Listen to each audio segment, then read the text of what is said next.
नमस्कार। आज हम आर्टिफिशियल इंटेलिजेंस के दिमाग यानी कि डीप लर्निंग आर्किटेक्चर्स को आप कह सकते हैं समझने की कोशिश कर रहे हैं। जी हाँ। हमारे पास असाइनमेंट ऑन क्लिक का एक ब्लॉग पोस्ट है जो कुछ बहुत ही ज़रूरी आर्किटेक्चर्स की बात करता है, बिल्कुल। जिनकी मदद से मशीनें आजकल कमाल की चीज़ें सीख रही हैं।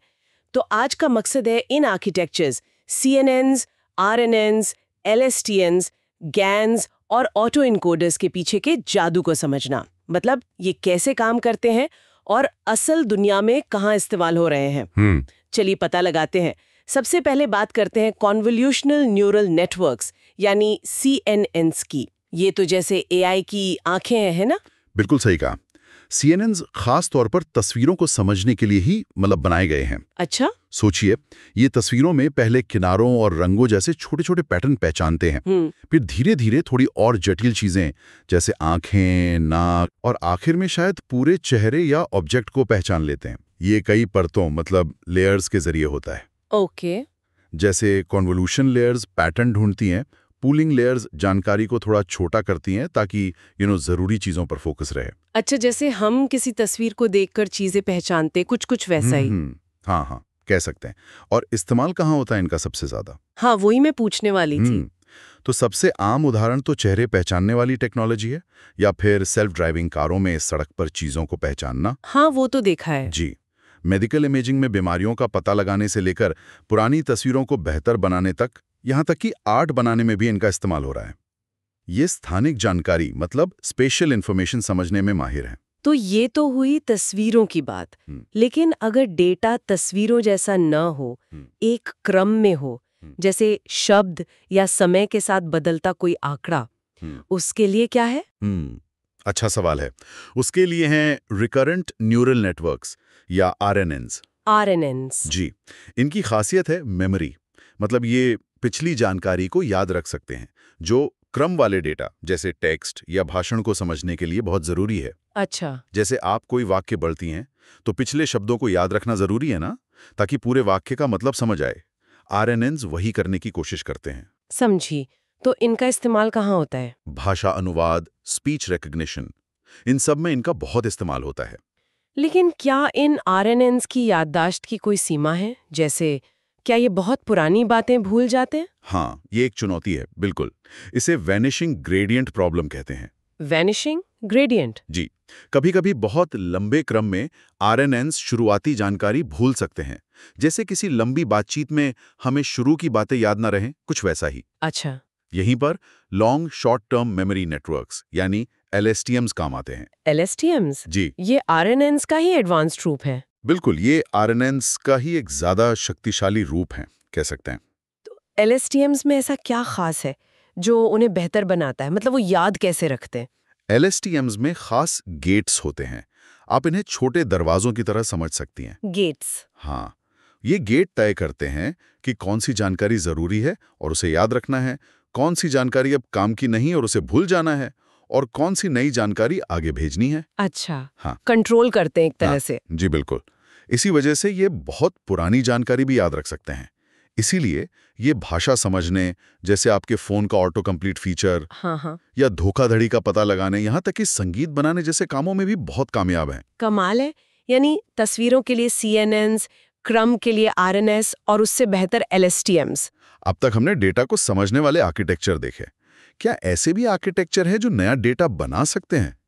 मैंने जनरेटिव एडवर्टेरियल नेटवर्क्स GANs के बारे में सुना है। हाँ, GANs, ये बहुत ही अनोखे हैं। यहाँ चीजें वाकई दिलचस्प हो जाती हैं। कैसे? GANs का काम है नया डेटा बनाना जो असली जैसा दिखे।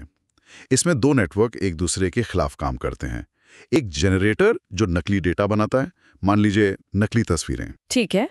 और दूसरा डिस्क्रिमिनेटर जो असली और नकली तस्वीरों में फर्क करने की कोशिश करता है। मतलब एक कलाकार और एक कला समीक्षक की तरह, एक बना रहा है, दूसरा जांच रहा है। बिल्कुल, क्या बढ़िया उदाहरण दिया।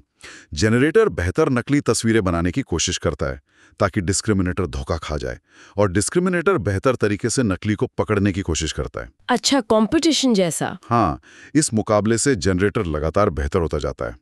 इसी वजह से GANs इतनी असली दिखने वाली तस्वीरें या चेहरे बना पाते हैं जिनका असल में कोई वजूद ही नहीं। अरे वाह। इनका इस्तेमाल आर्ट बनाने, तस्वीरों की स्टाइल बदलने या कम डेटा होने पर नया सिंथेटिक डेटा बनाने में भी होता है। ये तो सच में कमाल का आइडिया है। चलिए अब आखिरी आर्किटेक्चर पर आते हैं, ऑटो एनकोडर्स। इनका क्या काम है? ऑटो एनकोडर, इनका मुख्य काम है डेटा को समझना और उसे सिकोड़ना, मतलब कंप्रेस करना। सिकोड़ना? जी, इसमें 2 हिस्से होते हैं। एक एनकोडर जो इनपुट डेटा लेता है और उसका एक छोटा संक्षिप्त रूप बनाता है, एनकोडिंग कहते हैं उसे, जिसमें सबसे जरूरी जानकारी होती है। और दूसरा डीकोडर जो उस संक्षिप्त रूप से वापस असली डेटा बनाने की कोशिश करता है। तो इसका फायदा क्या है? सिर्फ डेटा को छोटा बड़ा करने का? नहीं, इसके कई फायदे हैं। एक तो ये डेटा से फालतू का शोर, मतलब नॉइज, हटाने में मदद करते हैं। अच्छा, क्लीन अप जैसा? हाँ, बिल्कुल। दूसरा, ये डेटा का डायमेंशन कम करने में काम आते हैं, मतलब बहुत सारी विशेषताओं वाले डेटा को कम विशेषताओं में बदलना बिना जरूरी जानकारी खोए। ओके। और क्योंकि ये सीखते हैं कि सामान्य डेटा कैसा दिखता है, इसलिए ये असामान्य डेटा यानी एनोमलीज को पकड़ने में भी बहुत अच्छे होते हैं। जैसे किसी सिस्टम में कोई गड़बड़ी हो तो पता लगाना। समझ गई। तो अगर संक्षेप में देखें, CNNs स्थानिक पैटर्न यानी तस्वीरों के लिए, RNS LSTMs क्रम वाले पैटर्न जैसे टेक्स्ट समय के लिए, GANs नया डेटा बनाने के लिए, और ऑटो एनकोडर्स डेटा को समझने, सिकोड़ने और साफ करने के लिए।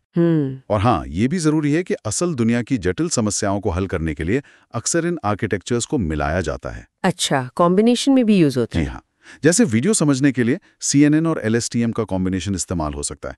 CNN तस्वीरों के फ्रेम समझेगा और LSTM समय के साथ उनमें हो रहे बदलावों को। वाह! तो हमने देखा कि ये अलग-अलग डीप लर्निंग आर्किटेक्चर्स कितने शक्तिशाली हैं और कैसे AI को अलग-अलग तरह की क्षमताएं दे रहे हैं। ये वाकई हमारे आसपास की टेक्नोलॉजी को तेजी से बदल रहे हैं। बिल्कुल। और सबसे रोमांचक बात यह है कि ये कितने लचीले हैं और कैसे इन्हें मिलाकर और भी शक्तिशाली सिस्टम बनाए जा सकते हैं। ये तो बस कुछ उदाहरण थे। ये फील्ड तो बहुत तेजी से आगे बढ़ रहा है। सही कहा। और ये हमें सोचने पर मजबूर करता है ना? कि जब हम इन अलग-अलग आर्किटेक्चर्स को और भी जटिल तरीकों से जोड़ेंगे, खासकर जब वे अलग-अलग तरह के डेटा स्रोतों जैसे इमेज, टेक्स्ट, सेंसर डेटा, इन सबको एक साथ प्रोसेस करेंगे, तो भविष्य में कौन सी अभूतपूर्व क्षमताएं अनलॉक हो सकती हैं? सोचने वाली बात है।